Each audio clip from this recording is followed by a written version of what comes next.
Halo guys, uh, beberapa hari ini, 2 hari belakangan lah, banyak yang DM dan komen juga yang menanyakan pendapat saya soal kasusnya RK.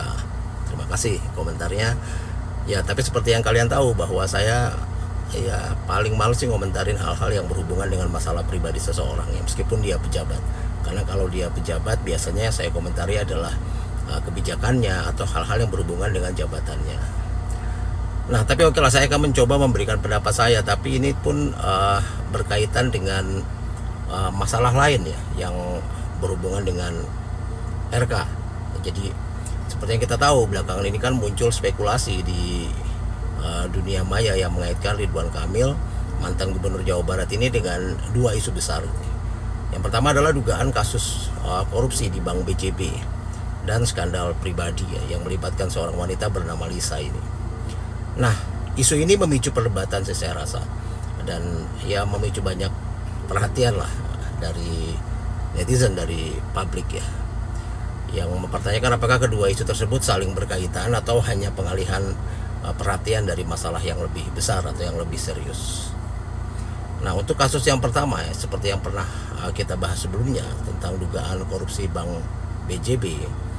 Nah, kasus korupsi di Bank BJB ini menjadi sorotan setelah Komisi Pemberantasan Korupsi atau KPK mengungkap adanya penggelembungan anggaran belanja media atau iklannya senilai 222 miliar kalau nggak salah.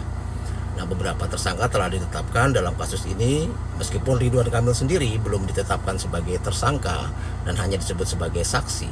RK juga telah memberikan bantahan memiliki kaitan langsung dengan kasus tersebut, termasuk soal kemarin ya, soal kepemilikan deposito yang disita oleh KPK 70 miliar kalau nggak salah.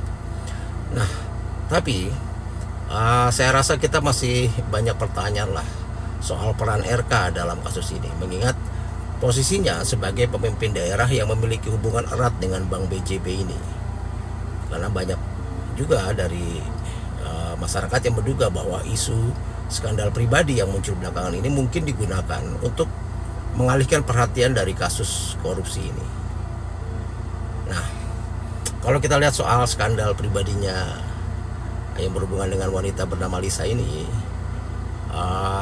tudingan bahwa dia memiliki hubungan pribadi dengan seorang perempuan bernama Lisa, siapa saya lupa ini, dan bahkan memiliki anak ya bersama dia ini, ya memang ramai ya. Foto-foto soal anak Lisa yang beredar di media sosial juga menjadi bahan spekulasi ya, meski banyak pihak mengatakan bahwa ya anak tersebut lebih mirip suaminya Lisa ya, yang sekarang daripada RK ya. Dan Lisa sendiri telah menikah ya, dan memiliki 2 anak dari suaminya.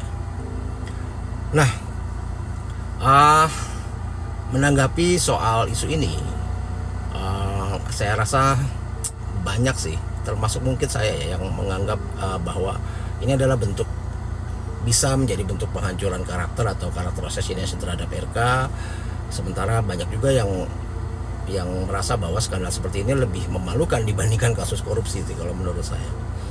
Jadi kalau kita lihat kan, seorang koruptor bisa tertawa-tawa di depan kamera, dan hukumannya pun ya kita bisa lihat sendirilah bagaimana.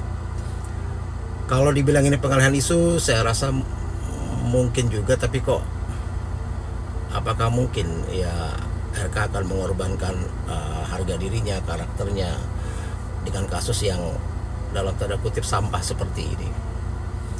Nah, ada kemungkinan bahwa isu skandal pribadi ini memang sengaja dimunculkan untuk mengalihkan perhatian publik dari kasus korupsi Bank BJB ini. Dalam politik di negara kita, pengalihan isu ini kan bukan hal yang baru ya. Seringkali isu-isu sensasional digunakan untuk menutupi masalah yang lebih serius ya, tapi tanpa bukti konkret, sulit untuk memastikan apakah ada pihak tertentu yang sengaja lah memanfaatkan situasi seperti ini. Nah, jika benar bahwa isu skandal ini adalah pengalihan perhatian, maka sepertinya strategi tersebut cukup berhasil, karena saya lihat publik lebih banyak membahas gosip pribadi ini dibandingkan substansi kasus korupsi Bank BJB tadi. Dan hal ini menunjukkan bahwa betapa mudahnya opini masyarakat dapat diarahkan ya, melalui isu-isu yang emosional dan sensasional seperti ini. Nah, Kalau kita lihat soal dampaknya terhadap reputasi Ridwan Kamil seperti yang tadi saya singgung, sebagai seorang tokoh publik, RK tentu menghadapi risiko besar terhadap reputasinya akibat kedua isu ini ya. Dalam pandangan sebagian besar orang, terlibat dalam kasus korupsi mungkin masih bisa dimaklumi dalam tanda kutip, karena hukuman bagi koruptor di Indonesia seringkali dianggap ya sangat ringan dan tidak terlalu berdampak pada karir politik. Ya, jadi kita lihatlah banyak mantan-mantan koruptor bahkan bisa menjadi menduduki posisi-posisi yang sangat terhormat dan sangat tinggi di negara kita.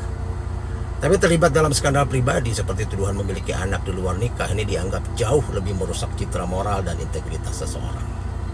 Nah, jika RK benar-benar tidak bersalah dalam kedua kasus ini, maka ya tantangannya sangat besar sih untuk membersihkan namanya di tengah derasnya arus opini publik.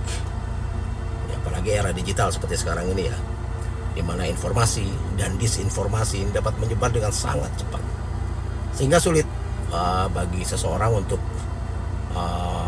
sepenuhnya bisa mengendalikan narasi tentang dirinya sendiri. Ya, kalau menurut saya, bagaimana sih kita harus menyikapi hal seperti ini ya?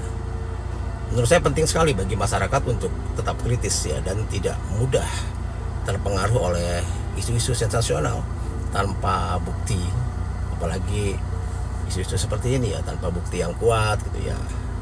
Saya rasa fokus seharusnya diarahkan pada hal-hal yang lebih substansial dan berdampak luas bagi kehidupan masyarakat, seperti dugaan korupsi di Bank BJP ini, atau mungkin kebijakan-kebijakan publik lainnya ya, yang berdampak pada kehidupan bermasyarakat.